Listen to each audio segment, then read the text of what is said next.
Hello friends, welcome to online engineering. Previous videos में हम लोगों ने अभी तक फ्लूइड प्रॉपर्टीज के बारे में सीखा और उस पर काफी सारे प्रैक्टिस क्वेश्चंस भी सॉल्व करके देखे थे।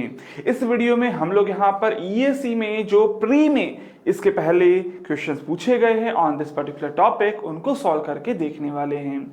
चलिए सबसे पहले शुरू करते हैं फ्रॉम आवर फर्स्ट क्वेश्चन।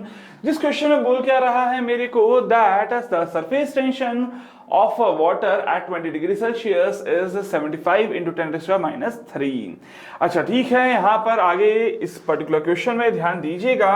आप लोगों को पूछ क्या रहा है, ये पूछ रहा है that what will be the difference in the water surfaces outside and inside of the capillary tube. तो अगर मान लीजिए ये है आपकी कैपिलरी ट्यूब, इनसाइड में यहां वाटर लेवल है, आउटसाइड में वाटर लेवल ये है, तो यही जो डिफरेंस होता था इसको क्या बोलते थे, as the height of capillary rise.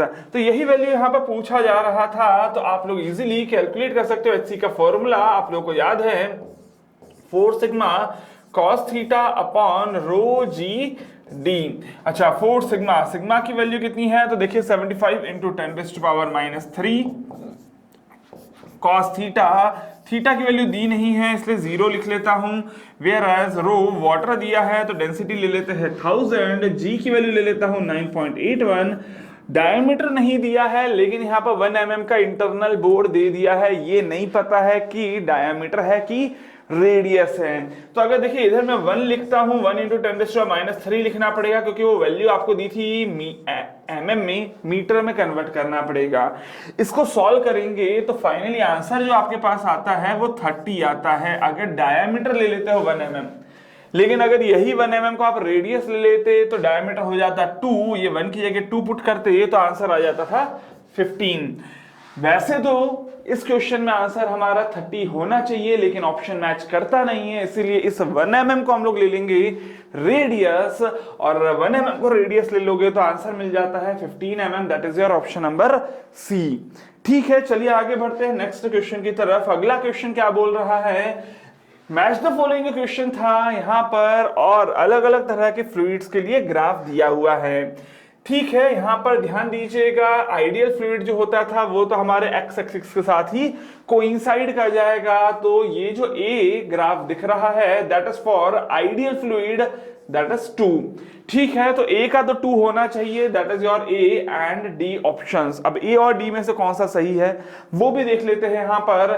तो उसके लिए ध्यान दीजिएगा, जो थिक्सोट्रोपिक फ्लूइड होते थे उनके लिए और एक रियोफैटिक फ्लूइड भी होता है उनके लिए, दोनों के लिए अगर मैं बात करता हूं तो टाउ इक्वल्स टू इक्वेशन लिखते हो A into D U by D Y raise to power N plus B. यहां पर बी 0 नहीं है तो भी एन की वैल्यू अगर लेसर देन 1 है तो उसको बोलते हो थिक्सोट्रोपिक, और अगर मान लीजिए एन की वैल्यू ग्रेटर देन 1 है तो उसको बोला जाता है रियोपैक्टिक। ठीक है, अच्छा इनके लिए ही एग्जांपल्स भी आप लोग याद रख सकते हो, मैंने याद करवाए भी थे आप लोगों को। लेकिन अभी ध्यान दीजिएगा, इस क्वेश्चन में थोड़ी सी गलती क्या है कि ये जो सी दिख रहा है ग्राफ, ये नॉन लीनियर दिख रहा है। इसको अगर आप लीनियर एज्यूम करते हो तो लीनियर के लिए जब ये n की वैल्यू इक्वल्स टू 1 हो जाती है तो उसको क्या बोलते थे हम लोग, as the ideal Bingham plastic, है ना। तो आइडियल प्लास्टिक देखेंगे यहां पर, दैट इज योर 1। सो ये हो जाएगा सी, ये यहां पर चेक करेंगे ये आपके लिए बन जाता है 1, सी का 1 हो जाएगा। और अगर डी को चेक करेंगे, एन की वैल्यू ग्रेटर देन 1 मिल रही है, दैट इज योर रियोपैक्टिक। सो इसको रियोपैक्टिक दैट इज 5 लिख देता हूं डी के लिए। बी के लिए लिख देंगे तो देखिए यहां पर वैल्यू बढ़ रही है शियर स्ट्रेस की, शियर स्ट्रेस की वैल्यू अगर बढ़ती है तो उसको मैं क्या बोल देता था, एज अ नॉन न्यूटोनियन, और वो भी होता था डाइलेटेंट। तो इसको मैं नॉन न्यूटोनियन लिख देता हूं which is given in your option in 3। सो देखेंगे यहां पर ए बी सी डी के लिए अगर मैं मैच करता हूं 2 3 1 5, 2 3 1 5 is given in your option number A. Answer इस तरह से आप कैलकुलेट कर सकते थे यहां पर मैच के क्वेश्चंस। देखते हैं अगला क्वेश्चन, यहां पर नेक्स्ट क्वेश्चन है जिसमें आप लोगों को सारे एग्जांपल्स दिए गए हैं। याद होगा आप लोगों को, न्यूटोनियन फ्लूइड के लिए एयर एग्जांपल से याद दिला देता हूं वापस से। आइडियल फ्लूइड का कोई एग्जांपल नहीं होता था, न्यूटोनियन के लिए होते थे आपके कौन कौन से, air, water, mercury, diesel, kerosene, इन सबको बोलते थे आप न्यूटोनियन। ठीक है, तो न्यूटोनियन के लिए दिख रहा है यहां पर कौन सा है, एयर। ठीक है, इस तरह से मैच कर लेंगे। अच्छा, शुगर सॉल्यूशन की बात करें तो शुरुआत में इजीली स्प्रेड होता है, बाद में ज्यादा इजीली स्प्रेड नहीं होता। शुगर के जैसा ही होता था आपका राइस स्टार्च, और इनके लिए हम लोग बोलेंगे तो n की वैल्यू ग्रेटर देन 1 है। n की वैल्यू ग्रेटर देन 1 किसके लिए होती थी, डाइलेटेंट फ्लूइड, याद होगा हम लोगों ने एग्जांपल्स किए भी थे। अच्छा, सीवेज स्लज की बात करें तो सीवेज स्लज क्या होता है, फोर्स लगाना पड़ता है फ्लो स्टार्ट करने के लिए, लेकिन जब फ्लो चालू हो जाए तो एकदम पानी की तरह फ्लो करता है, that is your sewage sludge. इसी के अलावा ऑप्शन होते थे योर टूथपेस्ट और जेल और जेलीज, तो that was for your Bingham plastic fluid, that is your B option. अच्छा, ब्लड की बात करें तो ब्लड क्या था कि फ्लो स्टार्ट होना थोड़ा सा मुश्किल है, लेकिन एक बार फ्लो स्टार्ट हो गया तो फिर वो दूर तक फ्लो करता था। ब्लड के अलावा ऑप्शन में हम लोग एग्जांपल में याद रखे थे मिल्क को भी। So that is your dilatant fluid, that is your pseudoplastic fluid, sorry, तो दैट इज 3। तो चलिए देखेंगे यहां पर ए के साथ क्या दिख रहा है, ए के साथ शुगर सॉल्यूशन के साथ मैंने किसको मैच करा, 1 को। अच्छा, बी के साथ किसको मैच करा है, तो देखेंगे बी के साथ मैच करा है 2 को। अच्छा, सी के साथ किसको मैच करा है, तो दैट इज 3, और डी के साथ मैच करा है तो दैट इज 4। तो 1 2 3 4 देखेंगे यहां पर, that is given in your option number A, easily solve हो जाता था। देखते हैं अगला क्वेश्चन क्या बोलता है यहां पर। अगेन मेरे को एक मैच द फॉलोइंग का क्वेश्चन है। न्यूटोनियन फ्लूइड क्या होता था जिसमें योर शियर स्ट्रेस की वैल्यू लीनियरली वेरी करती थी और म्यू की वैल्यू कांस्टेंट रहती थी, तो विस्कोसिटी की वैल्यू कांस्टेंट रहेगी with the shear stress, that is your Newtonian. तो देखिए ए को मैं मैच करूंगा विद योर, ए को मैं मैच कर देता हूं 2 के साथ। आइडियल फ्लूइड क्या होता था जिसमें फ्रिक्शन भी नहीं होता और इनकंप्रेसिबल होता था, तो बी को मैं मैच करूंगा विद योर 1। देखिए 2 1 is your option number C. Easily इसी तरह से आप लोग टिक कर सकते थे। बाकी आप लोग मैच करना चाहे तो बिल्कुल कर सकते हो। मैंने आप लोगों को पहले ही बोल दिया कि थिक्सोट्रोपिक के लिए एन की वैल्यू लेसर देन 1 होती है, रियोपैक्टिक या रियोलॉजिकल के लिए होती है एन की वैल्यू ग्रेटर देन 1। तो इन एन की वैल्यू से क्या इफेक्ट पड़ता है वो मैंने ऑफ कोर्स आपको थ्योरी में जब समझाए थे ग्राफ कैसे बनते हैं तब बताया था। बढ़ते हैं आगे। यहां पर अगला क्वेश्चन क्या है, तो पूछता है नॉन न्यूटोनियन इनमें से कौन सा है। तो देखिए नॉन न्यूटोनियन में कैरोसिन नहीं है, डीजल नहीं है, ये दोनों न्यूटोनियन है, वाटर भी न्यूटोनियन है। तो दिखता है 3rd and 4th are non Newtonian, 3rd and 4th is given in your option number B. देखते हैं अगला क्वेश्चन। चलिए यहां पर नेक्स्ट क्वेश्चन क्या बोल रहा है। असर्शन रीजनिंग का क्वेश्चन है, बहुत ही अच्छा है। देखिए यहां पर at the standard temperature the kinematic viscosity of air is greater than that of water at the same temperature. बिल्कुल सही बात है।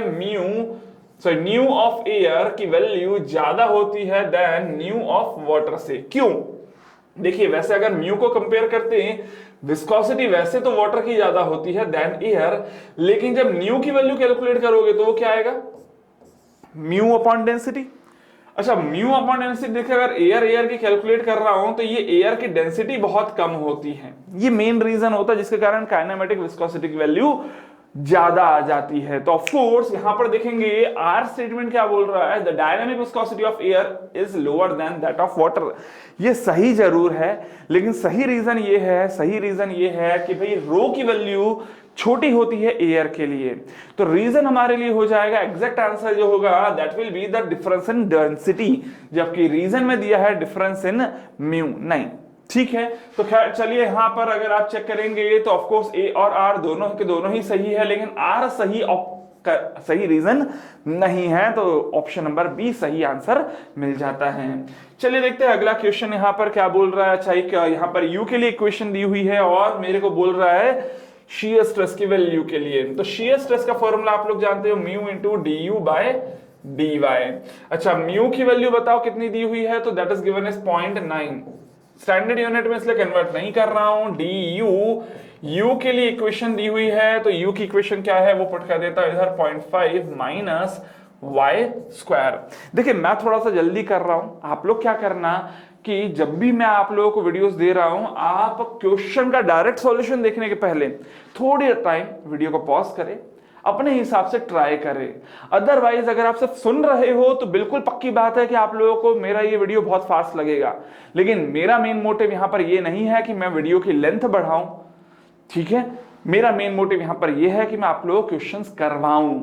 तो क्वेश्चंस करवाने के लिए कुछ टाइम आपको भी ट्राई करना चाहिए, वो टाइम मैं आपको नहीं दूंगा। हाँ, अगर लाइव सेशंस होते हैं तो लाइव सेशंस में ये टाइम भी लग जाता है, इसीलिए लाइव सेशंस काफी ज्यादा लंबे हो जाते हैं, लेकिन फाइनल आउटपुट बहुत कम होता है। जैसे इधर मैं यहाँ पर आपको 12-13 क्वेश्चन अगर करवा रहा हूं तो 12-13 क्वेश्चन करवाने में मेरे को 15 या 20 मिनट लगते हैं अगर मैं रिकॉर्डेड सेशंस में जाता हूं तो। लेकिन अगर इसी को मैं लाइव में चाहता तो पक्की बात है 45 मिनट से 50 मिनट तक लग जाते।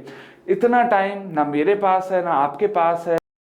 ऑफ कोर्स आप लोगों को भी ज्यादा से ज्यादा क्वेश्चंस करने हैं, इसीलिए लाइव में नहीं जाना है। बेहतर होगा कि आप लोग यहां पर जैसे ही क्वेश्चन मिलता है वीडियो को पॉज करें, पॉज करके पहले क्वेश्चन को सॉल्व करने की कोशिश करें। नहीं होता कोई दिक्कत नहीं है, या हो भी जाता है तो भी अच्छा है। चेक करें कि क्या आपका अप्रोच या आपका सॉल्यूशन फाइनली सही था कि नहीं। देखते चलिए अभी आगे यहां पर सॉल्व कर लेते पहले इसको। अच्छा, y की वैल्यू देखिए यहां पर क्वेश्चन में क्या दी हुई है, तो y बोल रहा है distance from above the plate, और इधर दिया है शियर स्ट्रेस कहां निकालना है मुझे, 0.2 मीटर के डिस्टेंस पर। तो चलिए 0.2 मीटर के डिस्टेंस पे निकाल लेंगे, तो 0.9 इंटू, अच्छा इसका डिफरेंशिएशन क्या हो जाएगा, तो that will be equals to 0.5 minus 2y।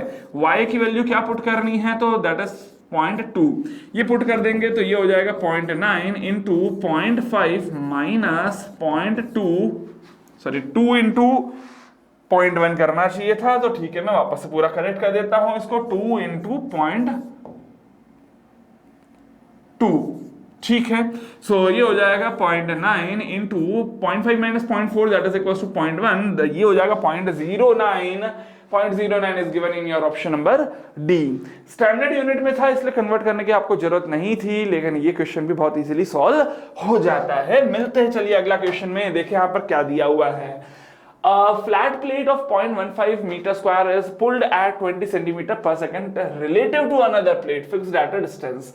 एक प्लेट है जो कि फिक्स्ड है, मतलब इसके लिए जो वेलोसिटी है वो क्या है, 0 है। दूसरी प्लेट है जो कि मूविंग है, अच्छा मूविंग जो प्लेट है उसके लिए वेलोसिटी भी दी हुई है, कितनी दी है, 20 सेंटीमीटर पर सेकेंड।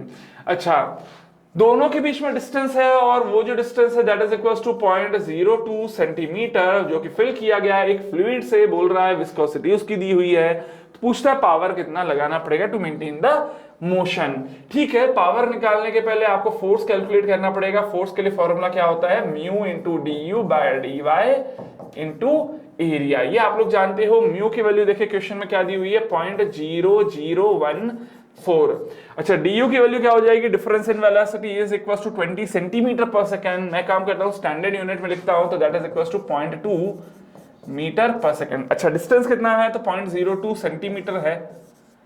इसको भी कन्वर्ट कर लेते हैं मीटर में 10⁻⁻2 मल्टीप्लाई करके। एरिया कैलकुलेट करना है, तो एरिया यहां पर दिया हुआ 0.15, तो इंटू 0.15 मीटर स्क्वायर, ये भी हमें पता है। सॉल्व कर लेंगे इसको तो फोर्स की वैल्यू मिल जाएगी। फोर्स की जो भी वैल्यू आ जाए यहां से, ये फोर्स की वैल्यू किस में आ जाएगी, न्यूटन में, क्योंकि सारी वैल्यू स्टैंडर्ड यूनिट में लिखी है। ठीक है, अच्छा फोर्स की वैल्यू आ जाएगी, तो पावर की वैल्यू क्या होती है आप लोगों को पता होना चाहिए, that power is equal to होता है फोर्स इनटू वेलोसिटी। जो भी फोर्स आ जाए उसकी वैल्यू के साथ ये वेलोसिटी मल्टीप्लाई कर देना। वेलोसिटी कितनी है, 0.2 मीटर पर सेकेंड। सॉल्व करोगे तो फाइनली यहां पर आंसर मिल जाएगा, that is your option number D, that is 0.042 what. Standard unit में आएगा, वॉट में आएगा आंसर। फाइनली कैलकुलेट करना बहुत इजी था, लेकिन हाँ टाइम थोड़ा तो लगेगा। ईएससी में टाइम ज्यादा नहीं होता है और आपको वही प्रैक्टिस करवानी है, इसलिए मैं सारे के सारे क्वेश्चंस आप लोगों को इस तरह से फास्ट मोड में करवा के दिखा रहा हूं। चलिए देखते हैं अगले नेक्स्ट क्वेश्चन की तरफ क्या बोल रहा है। डायरेक्ट फॉर्मूला दिख रहा है 4 sigma cos theta upon rho GD, बिल्कुल फॉर्मूला यहां पर याद होगा 4 सिग्मा कॉस थीटा, ये दिख रहा है ऑप्शन नंबर सी। देखते हैं अगला क्वेश्चन क्या बोल रहा है। यहां पर मैच करना है, कर्व्स दिए हुए और नीचे नाम दिए हुए हैं। देखिए फटाफट, ए किसका है, ideal Bingham. Ideal Bingham that is a के साथ क्या लिख दूं, 3। ठीक है, आइडियल बिंगम दिख रहा है 3 में लिखा हुआ है। अच्छा, सी न्यूटोनियन मतलब यहां लिख देता हूं 1, इधर गैप बाकी है, इधर गैप बाकी है, लेकिन 3 और 1 कौन सा दिख रहा है ऑप्शन, दैट इज योर ए। बाकी 4 और 2 दैट इज डाइलेटेंट और स्यूडोप्लास्टिक, वो भी आप जानते हो। ठीक है, चलिए आगे बढ़ते हैं। यहां पर ये क्वेश्चन तो हो गए, 10 क्वेश्चन इस पर्टिकुलर वीडियो में करे हैं, और भी बहुत सारे क्वेश्चन है जो कि ईएससी के प्री में पूछे गए हैं। मिलते हैं अगले वीडियो में। एक वीडियो में 10 क्वेश्चन से ज्यादा या बहुत हो गया तो 15 क्वेश्चन तक करने की कोशिश करेंगे, क्योंकि ये ईएससी का लेवल है, थोड़ा हाई लेवल होता है। बहुत ज्यादा क्वेश्चन कर लोगे तो एक ही वीडियो बहुत ज्यादा हैवी हो जाता है। तो चलिए मिलते हैं अगले वीडियो में कुछ और ईएससी के प्रीवियस ईयर प्री के क्वेश्चंस के साथ। तब तक लगातार पढ़ते रहे, बढ़ते रहे। Happy engineering.